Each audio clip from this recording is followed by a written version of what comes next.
I like Shuvi because she's funny.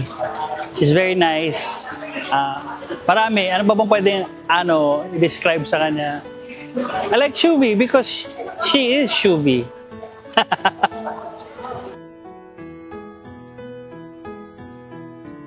Case-to-case basis. It doesn't necessarily mean na dapat, pero nasa upbringing yan.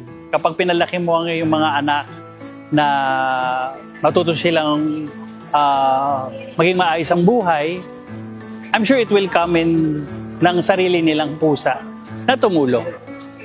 It's not required, but case-to-case basis yan. Nasa pagpapalaki yan.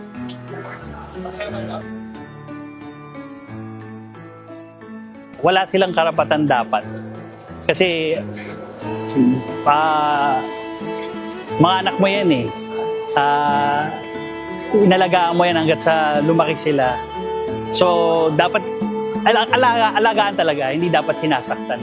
Regardless. Hi mga kapuso, ako po si Gabby Agiman and I play the role of Michael. Daddy po ako ni Shuvi dito. Sana po ay subaybayan ninyo ang episode namin dito sa Magpakailanman, ang life story ni Shuvi.